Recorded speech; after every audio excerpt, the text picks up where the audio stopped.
Righty, we're just out cruising around at night time doing a bit of spotlighting, and we've come across this king brown snake on the road. Awesome stuff.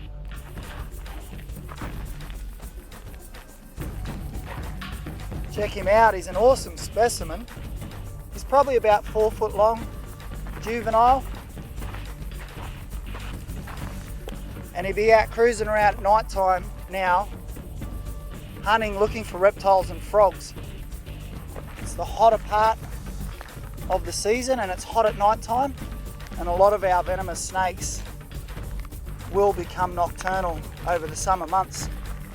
And then of course after the rains, we get a lot of frogs coming out as well. So these guys are primarily reptile specialists, but they'll also eat frogs as well. They love lizards and they'll eat other snakes. He's also quite happy to eat other venomous snakes like brown snakes, particularly the western brown out here. But this bloke is actually from the black snake family, Pseudichus australis. Now brown snakes are from the Pseudonaja family, meaning false cobra. But this guy's venom, it has more hemotoxins rather than the neurotoxins that a lot of the brown snake family has. So he's from the black snake family, even though his name's the king brown.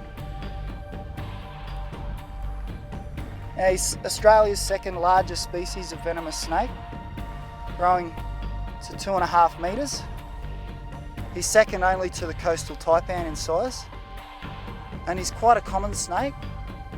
But believe it or not, they're quite placid and they're very reluctant to bite, unless unfortunately you'd have one in a confined space where it can't move away from you. That's when they'll become more defensive and more bitey. But as you can see, he's just cruising around doing his own thing.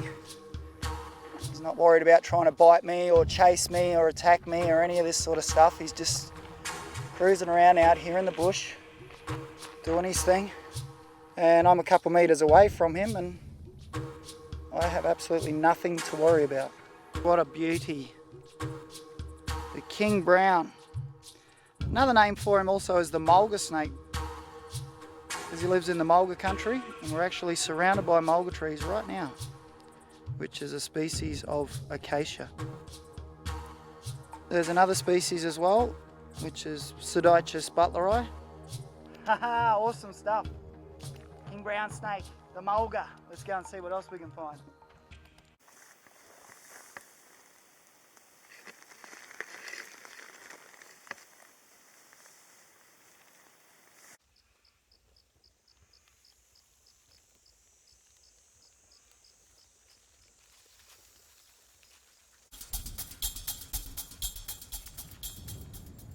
Western brown, just cruising across the road. Hot night, it's too hot during the day. This is a brown colour phase. Highly alert snake, you can see. It's about 35 degrees at the moment, so he's definitely fired up. Definitely at the right temperature for hunting. And you can see he's a long, slender, fast moving snake. Oh, there he goes. As soon as I said fast moving, see that? Wow. There's also the Mulga snake in this area, the king brown. And there's also a ringed brown. But this is the more sketchy, nervous type of serpent that you don't want to tangle with. Pseudonaja magdanon. Now this is one of the species that our other old mate, the king brown or Mulga snake, would eat if he had the opportunity. And these guys can be so many different colours and patterns, it's really hard to distinguish sometimes. Have a really black head, or they can have a really pale head. They can be brown all over, cream all over. Once again, he's another diurnal daytime snake that becomes nocturnal in the summer months. And he loves eating rodents. And he'll also eat little mulgaras So you can see obviously he's a slippery customer, this guy. He doesn't like sitting still. He's a very nervous, twitchy snake, quite a fast moving snake. And these are the ones that will come into your house in search of rodents.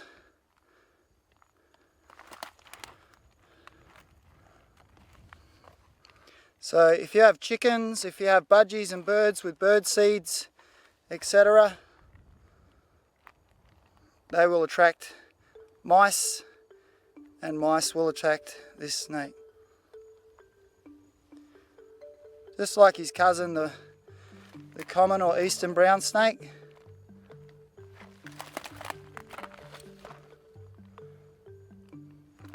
They love to eat rodents.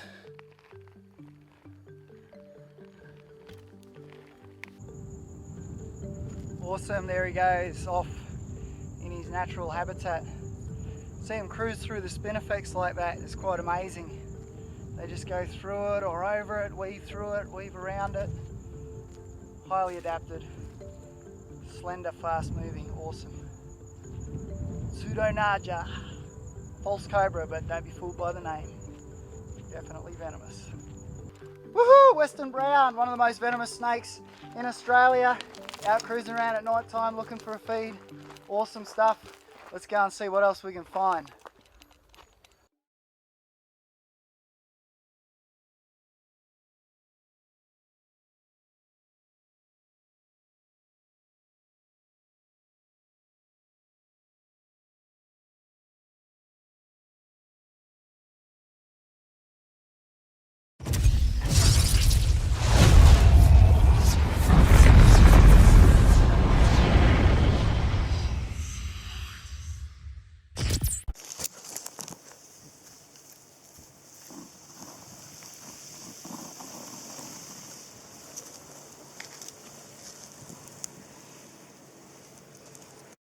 This is the Mulga scrub, and there's a particular snake out here who's named after the scrub that he lives in.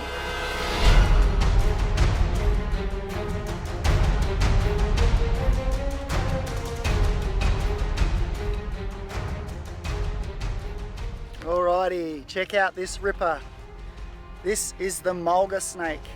He's also known as the King Brown. Now the King Brown's not a great name for him, simply because he's from the black snake family. Now there are 8 species of black snakes in Australia, and the cool thing about black snakes is they eat the highly venomous brown snakes.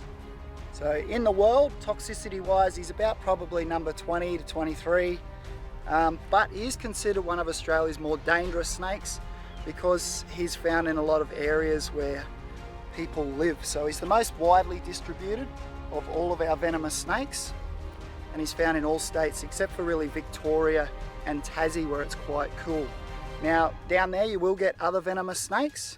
No one in Australia misses out on venomous snakes, and that's what keeps most of the Kiwis in New Zealand, because they don't have any venomous snakes or any snakes at all over there, so they're actually petrified of them, for good reason too. A bite from this snake you wouldn't want to get. It would definitely require medical treatment, and he is considered dangerously venomous. So they're primarily reptile hunters. They love amphibians as well. They have been known to eat birds and mammals also. So he's a bit of a bucket.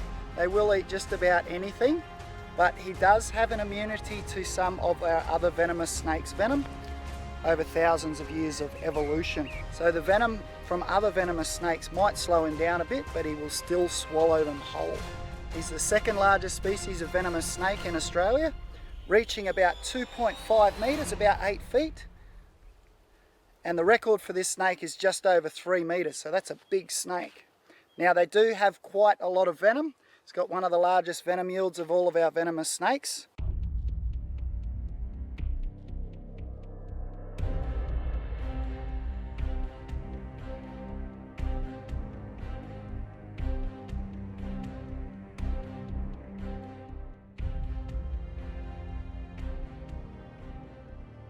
So mulga snakes are egg layers. They lay up to 16 eggs, usually in the early spring to coincide the hatching with the summer. So the black snake family is not as toxic as the browns and the taipans because they hunt mammals and we are mammals. These guys prefer reptiles and amphibians, and the black snake family, about 8 species, depending if you want to divide the pygmy or not. Got the western pygmy mulga, the eastern pygmy mulga, which are actually found in the north. We've also got the spotted mulga snake in WA. Then we have this guy here, Pseudichus australis, is the most widely distributed. Then we have the blue-belly black snake, the red-belly black snake, and the really beautiful pink collet snake as well. So they're all from the black snake family. So he gets to over 2 meters, and the only other venomous snake in Australia that grows larger than this guy is actually the coastal taipan, which gets up and over 3 meters. There we go. That is the awesome mulga snake, also known as the king brown, but he's not a brown snake. And the mulga is the bush behind us. That's where he gets his name.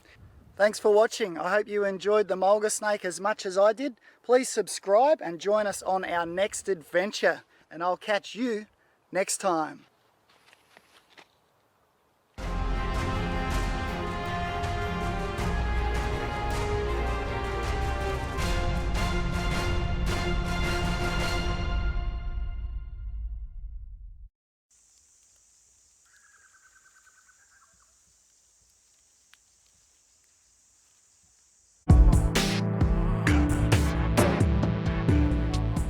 Well, have a look at this. This is something you don't see every day. This is one of Australia's most venomous snakes, the western brown. We've come across him and he's actually choked on a mouse, which is really bizarre. Now there are about 9 different colour phases. This one's got 14 incomplete bands around him. They can be black, they can be light coloured, they can have a black head like a black-headed python. They can have a really light coloured head as well. In the hotter summer months, if he wants to warm up quicker, he'll have a darker coloration.